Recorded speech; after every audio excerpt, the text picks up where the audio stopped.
Dear students, MPhil scholars, PhD scholars, अस्सलाम वालेकुम। मैं डॉक्टर ज़फ़र मीर हूँ और मैं आज आपको कुछ टिप्स और पैटर्न भी बताऊँगा पंजाब पब्लिक सर्विस कमीशन का जो टेस्ट होता है लेक्चरशिप का और असिस्टेंट प्रोफेसर के लिए भी। पर्टिकुलरली हम ये भी डिस्कस करेंगे कि जो एजुकेशन के सब्जेक्ट के लिए टिप्स हैं वो क्या होंगी और उसकी तैयारी कैसे की जाए। तो आज की सबसे जो अहम बात है, हम पहले फ़ेज़ में पैटर्न डिस्कस कर लेंगे, दूसरे फ़ेज़ में हम टिप्स डिस्कस करेंगे और तीसरे फ़ेज़ में हम आज की वीडियो में पर्टिकुलरली डिस्कस करेंगे कि जो एजुकेशन के लिए आपने तैयारी करनी है वो कैसे करनी है। ठीक है, ये एक वीडियोज़ का सीरीज़ है, कुछ 10 वीडियोज़ होंगी जिसमें हम डिटेल जो है एजुकेशन की फ़ील्ड के लोगों के लिए स्पेसिफ़िकली जिन्होंने lecturer, head mistress, head masters या आपने असिस्टेंट प्रोफेसर के टेस्ट की तैयारी करनी है तो वो इन वीडियोज़ की जो सीरीज़ है 10 वीडियोज़ हैं वो ज़रूर देखें, आपको फ़ायदा होगा। अच्छा, स्टार्ट करते हैं बात पैटर्न से। पब्लिक सर्विस कमीशन के टेस्ट का जो पैटर्न है वो बदलता रहता है टाइम टू टाइम, लेकिन जो यूजुअली देखा गया है, ऑब्जर्वेशन में आया है, वो क्या है, आपका जो सब्जेक्ट है, जो पैटर्न में सब्जेक्ट्स हैं, ये एमसीक्यूज़ टाइप टेस्ट होता है, 90 मिनट्स का टेस्ट होता है, यूजुअली 120 मिनट्स के भी टेस्ट होते हैं। तो डिपेंडिंग अभी हम बात करेंगे कि जो इसके पैटर्न में सब्जेक्ट्स हैं वो कौन कौन से हैं। इसमें आपका जो कोर सब्जेक्ट है, फ़र्ज़ कर लें आपने एजुकेशन के सब्जेक्ट पे अप्लाई किया है तो आपका एजुकेशन का सब्जेक्ट कोर सब्जेक्ट होगा। इसमें 5 नंबर की या 10 नंबर की मैथ्स होगी, बेसिक्स ऑफ मैथ्स आती है, ये हम डिस्कस करेंगे इसकी तैयारी में।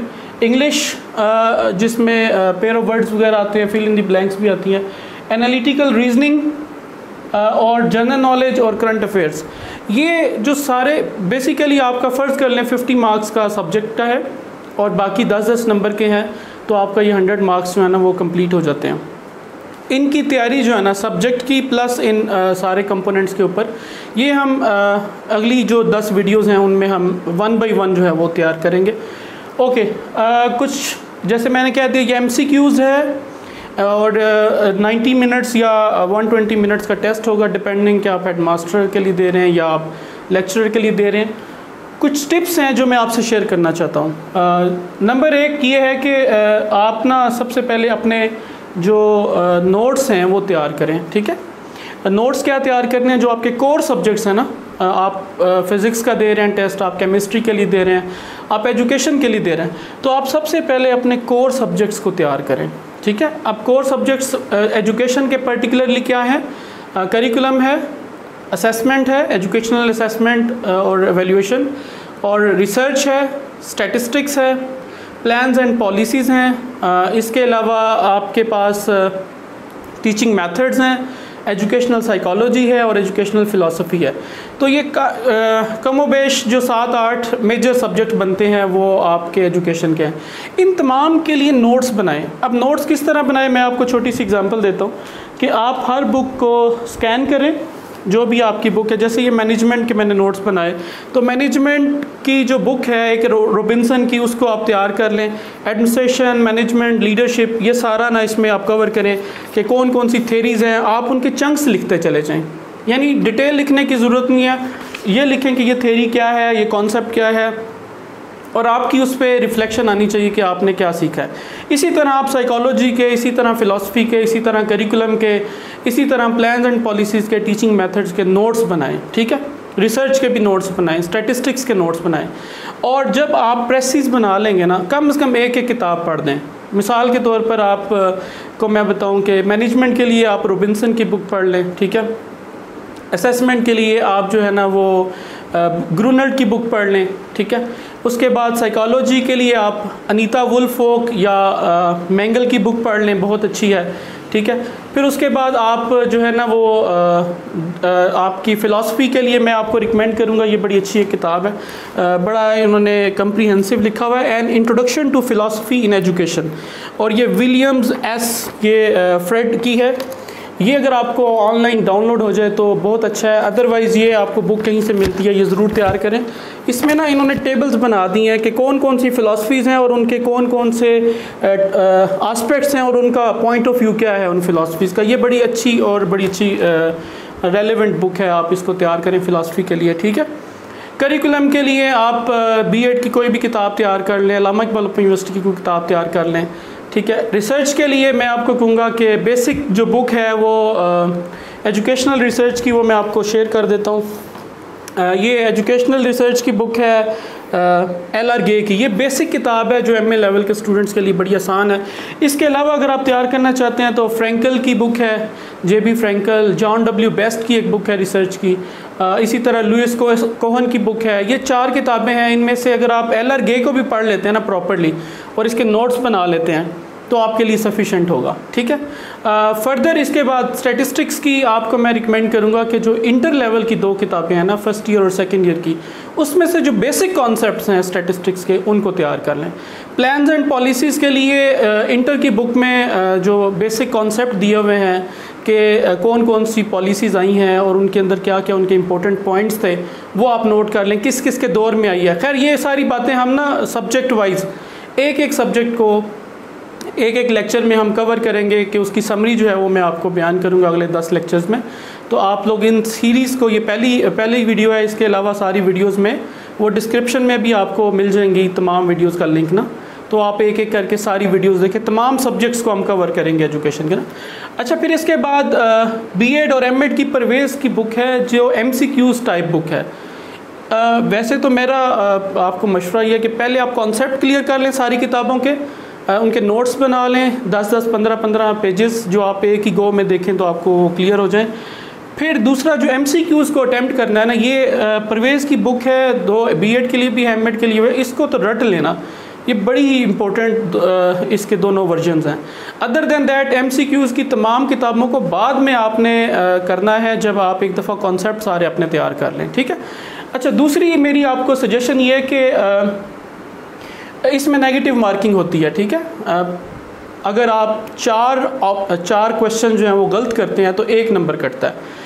अच्छा, कुछ स्टूडेंट्स ये करते हैं कि अगर 20 सवाल रहते हैं तो वो छोड़ देते हैं ये सोच के कि गैस करने से बेहतर है कि हम नेगेटिव मार्किंग में हमारे नंबर ना कटेंगे। ये गलत एटीट्यूड है। मैं सजेस्ट करता हूँ कि आप सारे सवाल अटैम्प्ट करें, तमाम MCQs आपने अटैम्प्ट करने हैं। मैं तरीकाकार आपको बताता हूँ कि कैसे अटैम्प्ट करना है, लेकिन सारे अटैम्प्ट करना है। मेरा अपना एक्सपीरियंस है, मैं 2 दफ़ा पब्लिक सर्विस कमीशन के एग्ज़ाम में अपीयर हुआ और दोनों दफ़ा मैंने क्लियर किया है, तो मैं आपको समझाता हूँ कि इसमें आपने करना क्या है, ठीक है। अब आप क्या करें, एक तो ये करें कि जिस दिन एग्ज़ाम है उससे पिछली रात को जो है ना वो आपने, सुबह अगर एग्ज़ाम है तो रात को आप आराम से सोएं, ठीक है। ये नहीं कि सुबह तक बैठ के पढ़ते रहें। आपने तैयारी करनी है, आप बिफोर हैंड तैयारी कर लें, 1 वीक बिफोर आप रेडी हों और सिर्फ रिवीजन्स कर रहे हों, रादर देन कि रात को बैठ के पढ़ रहे हो या कॉन्सेप्ट तैयार कर रहे हो। रात को अगर आपने पढ़ना भी है, सुबह उठ के रात को आराम से सोएं, सुबह उठ के नमाज़ पढ़ के आप उसको एक दफ़ा दोबारा से रिवीजन कर लेते हैं, एक अपना माइंडसेट बना लेते हैं। और जब माइंडसेट आपका बन जाता है फिर जाके अपने दोस्तों के साथ गप्पे नहीं लगानी शुरू कर देनी। एग्ज़ाम से पहले 9 बजे या 10 बजे टेस्ट शुरू हो रहा है और आप बैठ के गुफ्तगू पे गुफ्तगू किए जाएँ, ठीक है। आपने जब तैयारी करी होगी, पूरी कंप्लीट कर ली होगी, तो फिर आपको डिस्कशंस करने की ज़रूरत नहीं है, ठीक है, क्योंकि आपका माइंड जितना हाइपर होगा उतना ही आप टेस्ट में जो है वो अच्छा स्कोर नहीं करेंगे। जितने आप रिलैक्स होंगे, इजी होंगे, एक्टिवली अटैम्प्ट करें पेपर को ना, पैसिव होकर नहीं अटैम्प्ट करना। और किसी भी MCQs के ऊपर वक्त नहीं लगाना, वो मैं आपको बताता हूँ कि वक्त क्यों नहीं लगाना। अच्छा, आपने टेस्ट डे वाले दिन ज़्यादा गुफ्तगू नहीं करनी पेपर से पहले, ठीक है। और मैंने ये बताया कि आपने जो अटैम्प्ट करना है ना, अटैम्प्ट करने से भी पहले आपको मैं बताऊँ ड्रेस और शूज़ आपके बड़े कंफर्टेबल होने चाहिए। आप वहाँ पे किसी इवेंट पे नहीं जा रहे बल्कि टेस्ट अटैम्प्ट करने जा रहे हैं, तो आपके शूज़ और आपका ड्रेस कंफर्टेबल होना चाहिए, जो आपको लिखने में, बैठने में आपको तंग ना कर रहा हो, ठीक है। फिर उसके बाद अटैम्प्ट कैसे करनी है सवालों की। इजी क्वेश्चन सबसे पहले करें। जब आपको 100 नंबर का MCQs पेपर मिलता है ना, तो आप एक दफ़ा 1 टाइम जो ही स्टेम रीड करते हैं और आपको ऑप्शन में से जो करेक्ट ऑप्शन मिलता है उसको टिक कर दें। और अगर आपको ये लगे कि ये ऑप्शन आप फोकस करते हैं 30 सेकंड्स के लिए, 1 मिनट, मोर देन 1 मिनट तो आपने किसी को देना ही नहीं है ना। 30 सेकंड तक आप देखें, अगर आपको 2 ऑप्शंस पे करेक्शन लग रही है तो उस पर डॉट लगा दे दोनों पे कि A और C जो है शायद इन दोनों में से कोई एक ठीक होगा। लेकिन जो करेक्ट है, फर्स्ट अटैम्प्ट में सारे 100 क्वेश्चन आप गो थ्रू कर जाएं, ठीक है। अक्सर वो स्टूडेंट फ़ेल हो जाते हैं या लोअर रैंक पे आते हैं, वो इसलिए आते हैं क्योंकि वो एक सवाल की जान ही नहीं छोड़ते, 1 2 3 मिनट लग जाते हैं, वो कहते हैं कि शायद वो इसको अटैम्प्ट कर लेंगे, और होता क्या है कि आसान सवाल जो आगे रह जाते हैं वो फिर उनके मार्क्स कम आते हैं। ठीक है, तो कोशिश करें कि फ़र्स्ट गो में आप सारे इजी सवाल अटैम्प्ट कर लें जो करेक्ट हैं, जो 100% आपको श्योर है कि ये ठीक है।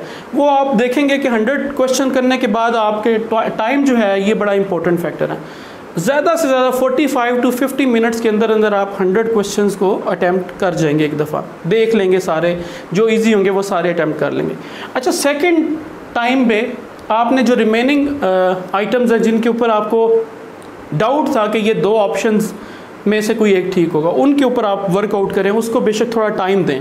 ठीक है, उन ऑप्शंस को वो मे भी आपके अगर आप 60 फर्स्ट अटैम्प्ट में करेक्ट कर गए हैं तो बाकी 20 जो है ना, या 25 आप सेकंड अटैम्प्ट में करेक्ट कर लेंगे। थोड़ा सा उस पर टाइम लगाएं, 20 to 30 मिनट्स या 35 मिनट्स आप सेकंड अटैम्प्ट पे लगाएं, और थर्ड अटैम्प्ट जो आपकी रह जाएगी वो गैसिंग रह जाएगी। ठीक है, जिन ऐसे आइटम्स जो 8 9 10 आइटम्स हैं जिन पे आपको डाउट है कि ये या आपको पता नहीं है इनका कि इसका ऑप्शन क्या है, करेक्ट ऑप्शन क्या है। अच्छा, ऐसे ऑप्शंस को हम अक्सर लोग कहते हैं कि आप क्या करें जी, कोई कहता है जिग-जैग बना दें जो ऑप्शंस रह गए हैं, कोई कहता है नहीं किसी एक ऑप्शन को आप सर्कल कर दें।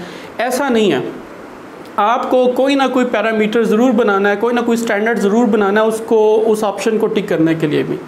गैसिंग, हाँ, उस सूरत में आप गैसिंग करें जिग-जैग जब आपके पास टाइम नहीं है, टाइम ख़त्म हो गया और आपके पास ऑप्शंस मौजूद हैं, तो ऐसा वक्त ना आने दें कि आपका टाइम ख़त्म हो गया और आप अभी तक जो है ना वो ऑप्शंस देख रहे हैं और उस वक्त जिग-जैग बनाएं टिक करते हुए। कोशिश करें कि आप 5 मिनट पहले आप टेस्ट कर चुके हों, ताकि एक दफ़ा दोबारा देख लें कि जो बबल्स फिल करने थे वो प्रॉपर फिल हो गए हैं कि नहीं फिल हुए। ठीक है, और कुछ लोग ये करते हैं कि करेक्ट किया और साथ बबल को फिल कर दिया। मैं ये अटैम्प्ट करता रहूँ कि मैंने सिर्फ डॉट लगा लेना है उस आंसर शीट पे कि ये ऑप्शन ए जो है वो ठीक है, तो जब फिल करना है तो फिर 1 टाइम में ही बैठ के सबको फिल कर देना है। ठीक है, अच्छा, ये गैसिंग आपने ऐसे नहीं करनी, गैसिंग के लिए कोई ना कोई बेसिक क्राइटेरिया अपने माइंड में आपने ज़रूर बनाना है और उसके बाद आपने इसको टिक करना है और सारे सवाल आपने अटैम्प्ट करना है। ठीक है, इन सब के ऊपर हम बात करेंगे, general knowledge, analytical, math subject, सब सारे हम कोर सब्जेक्ट एजुकेशन के डिस्कस करेंगे और करंट अफेयर्स की भी बात करेंगे। तो ये तो है जनरल जो मेरी ऑब्जर्वेशंस हैं। अच्छा, फिर जब आप अटैम्प्ट करें ना ऑप्शंस को, तो ऑप्शन टू क्वेश्चन भी जाना होता है। बाज़ दफ़ा सवाल से ऑप्शंस नहीं समझ आते, ऑप्शंस को देख के सवाल आप समझते हैं और आपको ऑप्शंस को डिलीट करना होता है। ठीक है, ना कि सिलेक्ट करना होता है। कोशिश करें कि जो ऑप्शन फ़र्ज़ कर लें आपको लगा कि डी ऑप्शन तो इसमें हो ही नहीं सकता ना, ये तो इसके साथ अलाइन नहीं है, उसको क्रॉस कर दें। अब ए बी सी डी में से कोई ठीक होना है, फिर बी आपको लगा कि ये भी रेलिवेंट नहीं है, इसको भी क्रॉस कर दें। अब ए और बी में से कोई ठीक होना, तो आपने मिनिमाइज़ करना है ऑप्शंस को। ठीक है, टाइम को बड़ा आपने रखना है सामने, आप अपनी घड़ी सामने रखें, वॉच, ताकि आपको वो नज़र आए टाइम। अगर वो नहीं अलाउ करते तो उस सूरत में आप बार बार टाइम ज़रूर पूछें कि आपको पता हो कि आप टाइम कितना रहता है और कितने आपके पास अभी क्वेश्चंस रहते हैं। मैं दुआ गो हूँ कि अल्लाह ताला आप लोगों को कामयाबी दे और आपको इस इम्तिहान में पास करे। हम सब्जेक्ट ऑफ एजुकेशंस के ऊपर फर्दर जो सीरीज़ है 10 लेक्चर्स की, उस पे हम बात करेंगे 1 बाय 1। हम सारे सब्जेक्ट्स को जो मेन पॉइंट्स हैं, जैसे एजुकेशनल फ़िलासफ़ी है उसके मेन पॉइंट्स, एजुकेशनल साइकोलॉजी है उसके मेन थेरीज़, रिसर्च की मेन जो चीज़ें हैं, स्टैटिस्टिक्स की, इसी तरह पॉलिसी की, फ़िलासफ़ी, सारी हम एक दफ़ा जनरल डिस्कशन करते जाएंगे। आई होप कि ये जो सीरीज़ ऑफ लेक्चर्स हैं स्पेशली एजुकेशन स्टूडेंट्स के लिए हेल्पफुल होंगे। अल्लाह हाफ़िज़।